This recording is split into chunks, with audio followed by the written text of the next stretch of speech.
I always feel that politicians are like, we are too harsh on politicians, because we should realize ultimately whatever leaders we have, they are the mirror reflection of what we are ourselves. Exactly. Yeah. So, so there is no point of being unnecessarily critical of them, and it's always wrong to think that all politicians are bad. Nobody is all good, all bad. It's just somewhere in between.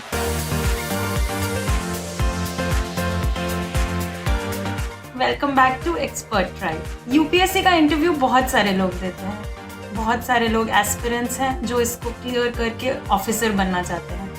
आज हम बात कर रहे हैं अग्रिम सैनी के साथ, जिससे बात करके आप लोग को पता चलेगा कि हाँ, नॉलेज, ट्रेनिंग, लंबे लंबे आवर्स की पढ़ाई ज़रूरी है, सबसे ज़्यादा ज़रूरी है attitude. So immerse yourself in this podcast. Another notion that comes to us from again movies, right, is that a officer of the law, right, is always in certain kind of pressure from the members elected from in the democracy, right? So the question is that why and how the relation between these two people, one is a selected candidate, one is an elected candidate, right?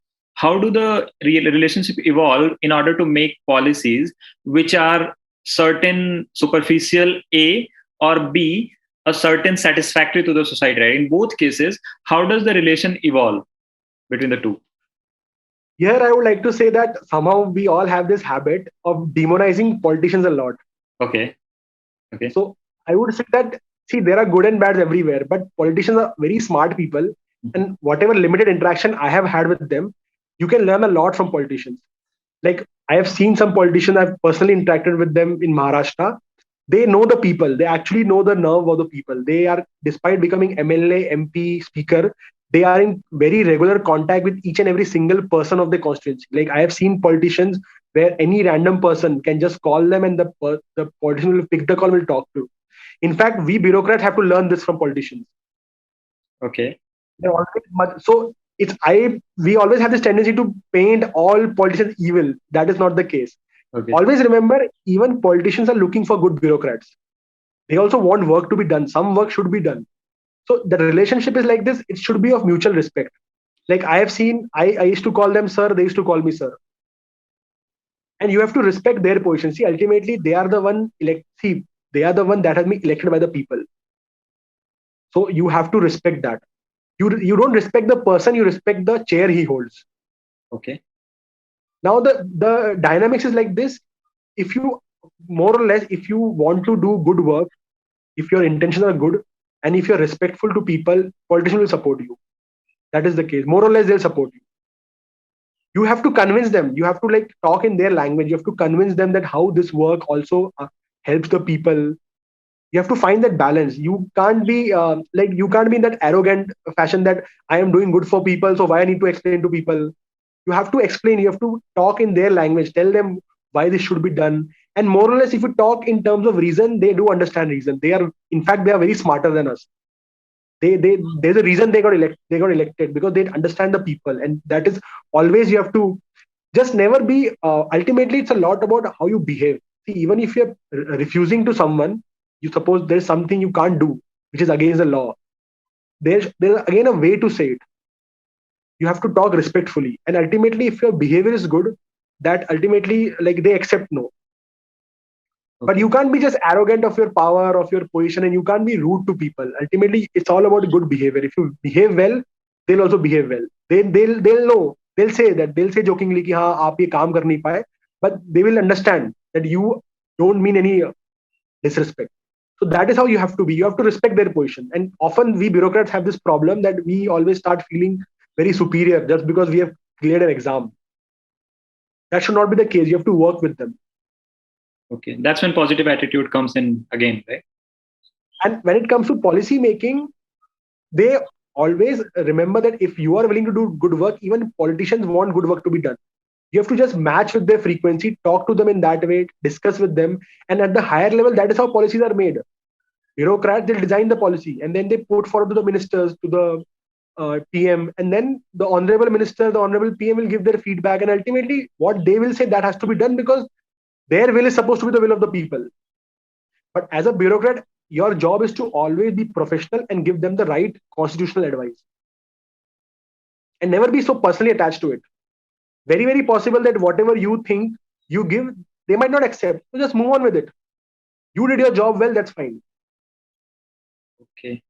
That sounds like an advice you can give to anyone, right? Just be positive with whatever you are, and make something out of it, right?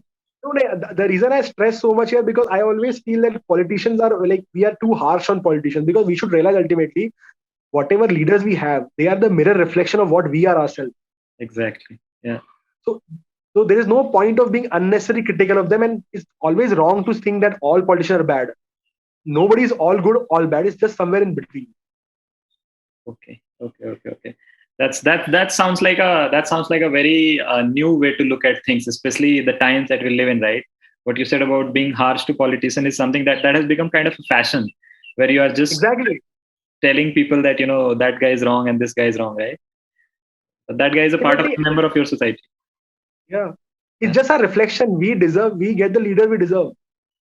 Yeah, So yeah. if you have problem, then basically there's some problem in us also. And the same thing with, see, again, I'm not saying that, I'm not painting a very rosy picture for even bureaucrats. Even bureaucracy, you'll find good and bad people. That's That's how it, life. like, just like in any profession. Yeah. But I feel personally, people always assume that politicians are bad, which I don't think is the case. Okay. If I have to choose the next people that they paint very badly, it would be bureaucrats only. Yeah, Do you they see are that? painted bad. Yeah, the reason. Do you see the reason being that these are the people who are doing things, and once you do things, there is a good and bad to it. While there are people who are just reporting things, the chances of them being good or bad is different. But if you're doing something, there is always a chance that it will not be good or bad. It will be good or bad, right? But if you're not doing anything, then I think this is a proverb also, that once you're doing, then be ready to be subjected to good or bad, right? That happens Uh, to politicians. I feel when, even when it comes to civil servants, the criticism they face is of two types. One, when they don't do anything, then though they deserve to face criticism, that's fine. Second type of criticism is what you exactly said, that when you do things, see, government has a particular way of thinking. Government thinks in a very macro way. As a suppose I am a NGO, I'm a person from an NGO, I'm from a media, or maybe I am from a researcher. I have a very narrow domain. Like if I'm working in NGO and animal welfare, I'll talk about animal welfare. Same with media, and same with the uh, researcher. Like researcher will talk about increasing funding to science. But now all this government has to receive. Now government is thinking 100 issues at the same time. So government also has to think the interaction between different issues. Say suppose if I work for animal welfare, I might have to reduce funds from science and tech.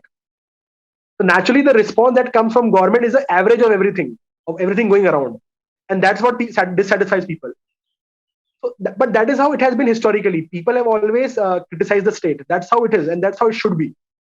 Yeah. So bureaucrats are the face who are saying this average, optimized diplomatic answer. So that's why they face the brick. Yeah, although not in a sociological way, but in a personal way, there is this quote which says that if you can't think right, you start judging. So Possible. yeah, yeah. So Agrim, tell me this: that as a country, right, India being a democratic country, right, we all have our own voice, and most of the voice goes into certain criticism, either this way or that way, right? Tell me this from your professional opinion. What do you think would be the biggest obstacle, right, for India? Let's say going forward 3 years, 30 years, right? And if you have to take one, which I can look at a lot of them. One of them is population, another is the money problem, and the other lack of industrialization and all those things, right? But if you have to pick one and just elaborate a little, what is the biggest setback, or what is the biggest obstacle India has, right?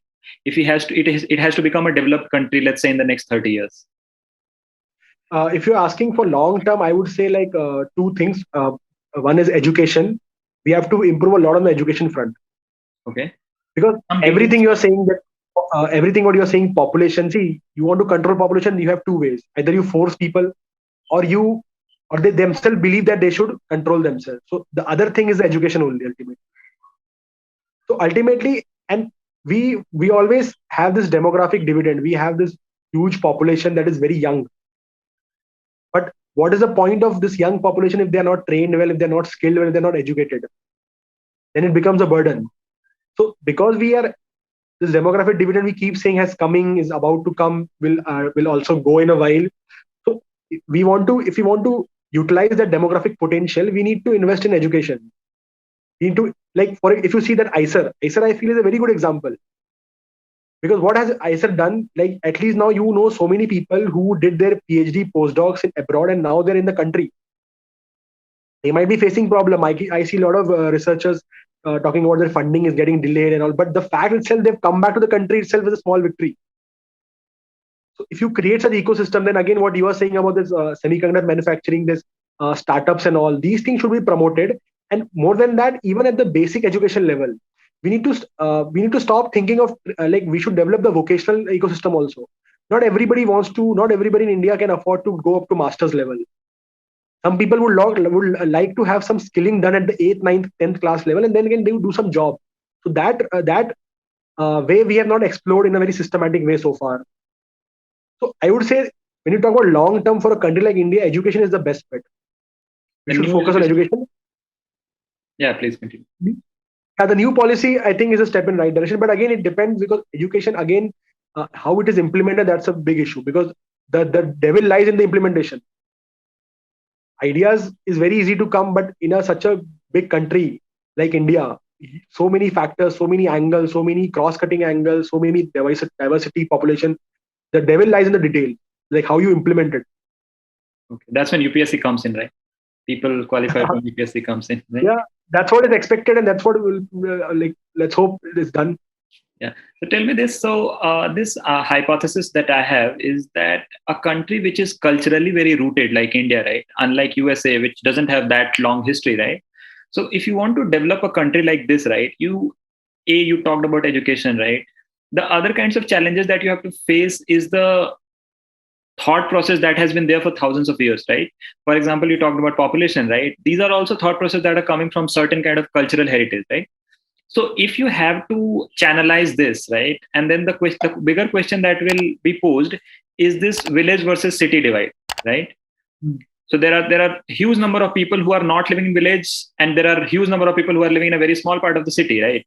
The question becomes that if I have to ask you more of a, again, professional opinion, that what do you think should be done in order to make this gap less widen? Like it is widening like every day villages are coming to cities and cities are becoming crammed up, right?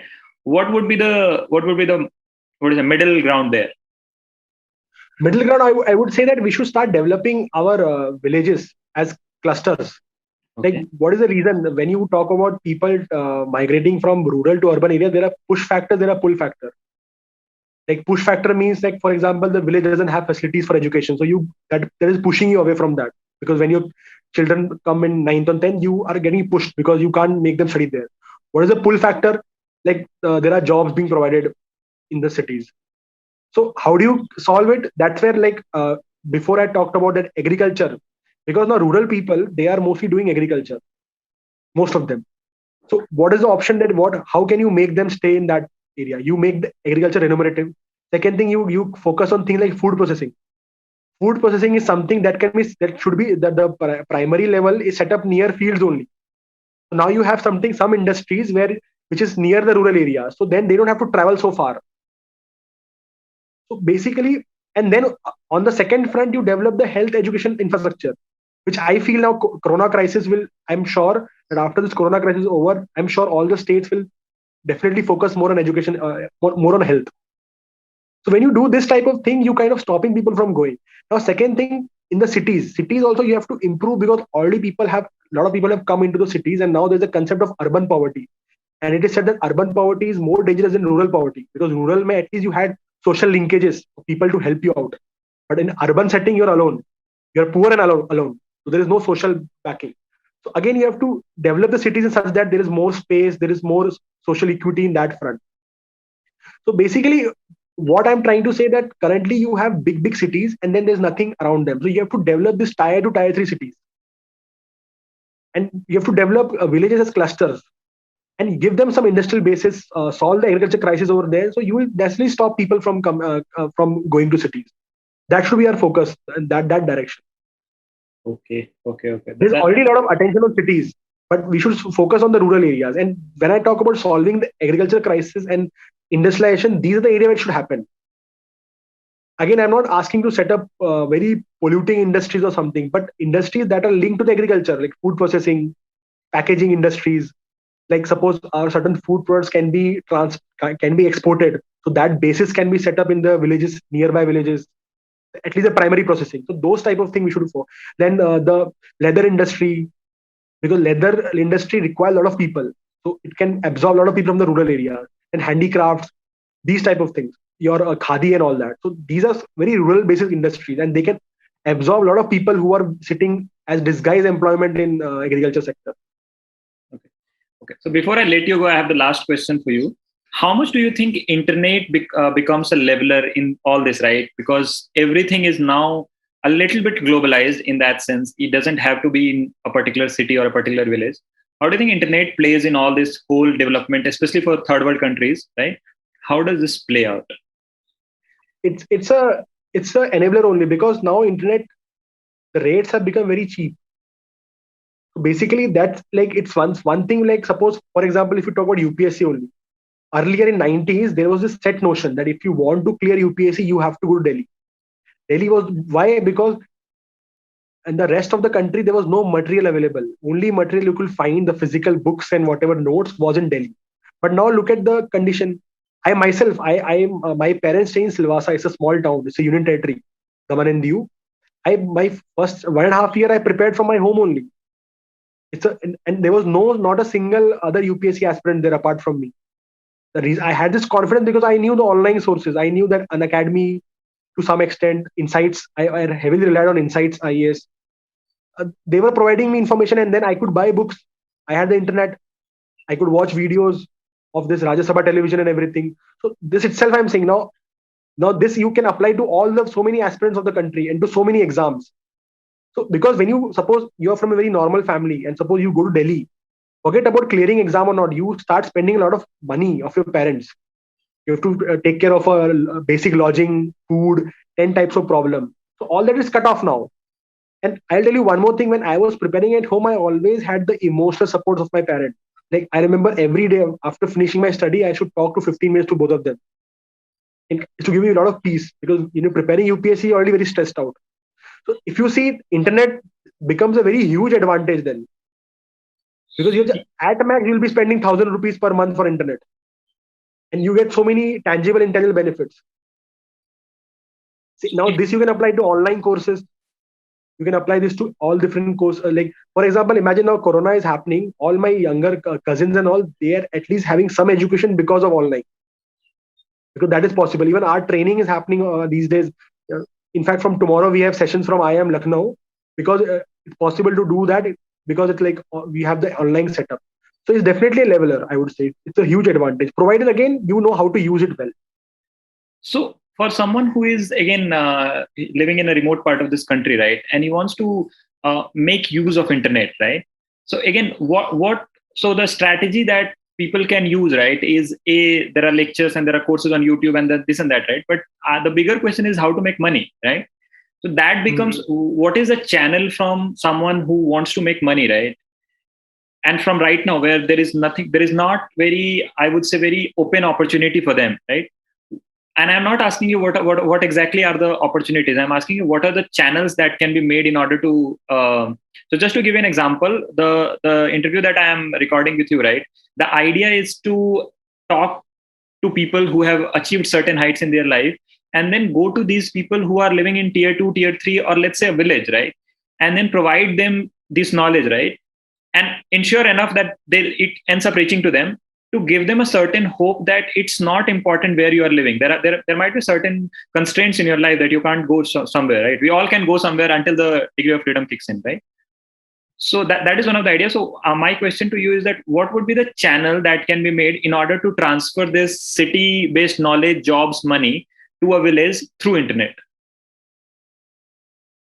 You're talking about transferring the knowledge.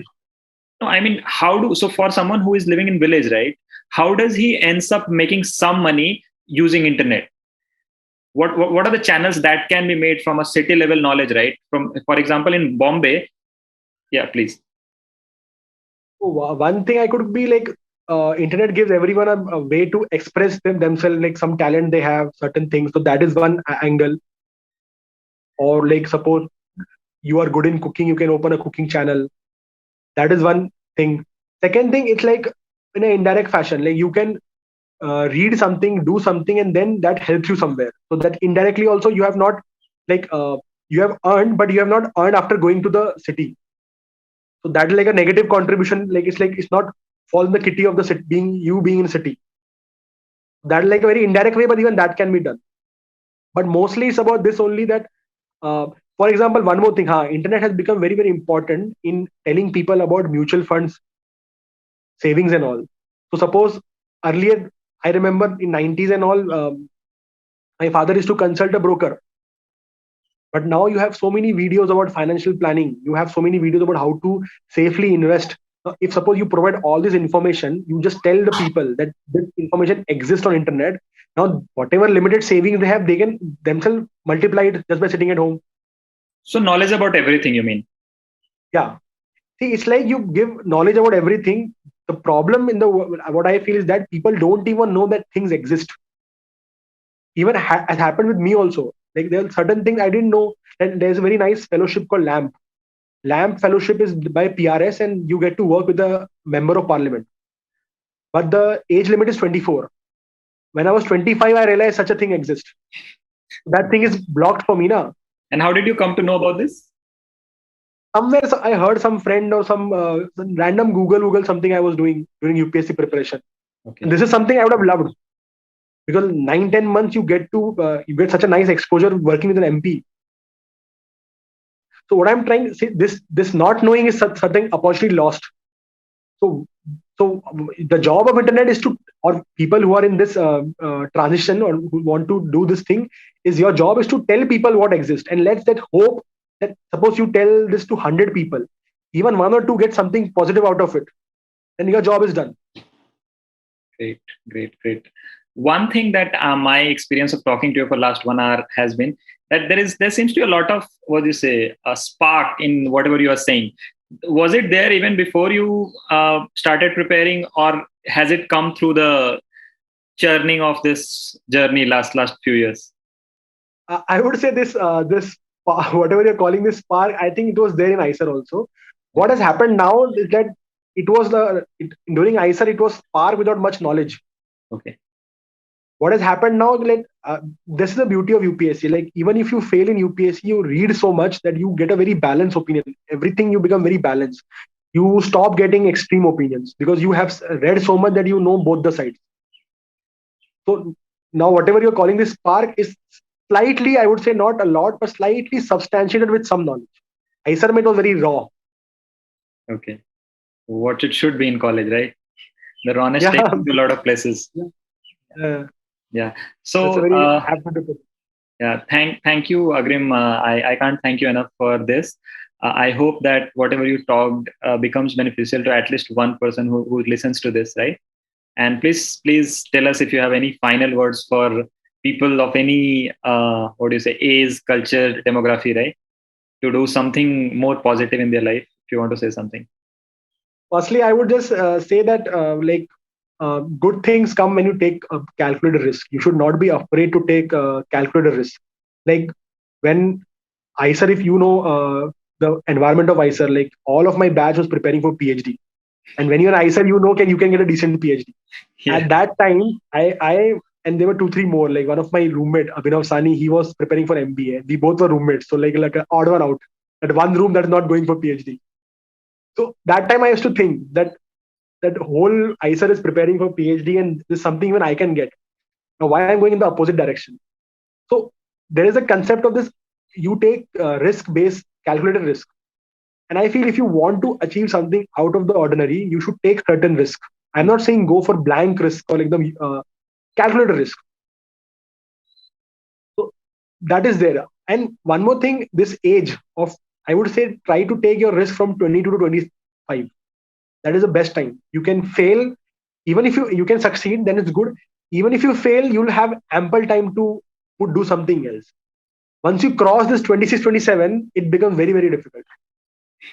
Because you will start having a lot of pressure, a lot of thinking, and society will start seeing you in a certain way. So this, right after college, to this 26, 26, that is the best time to take any calculated risk.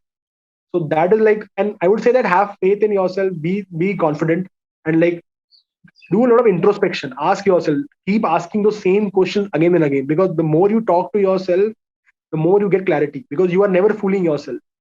When you're in a closed room talking to yourself, you can't fool, because you have to face yourself every day. Yeah. More you talk about yourself, you get more and more refined answers to what you want, why do you want, and whether it's worth it or not. And then you should go for it. Yeah. This And sounds, I'm very thankful that you kind of invited me. yeah. So yeah, I hope that this interview you like it, and the people who listens to it like it. So thanks a lot. Yeah. Thank you. Yeah. Thank you very much. तो ये था एक IFS officer की journey का part 2. Tune in रहे expert tribe के लिए, and please do like, share and subscribe to our channel.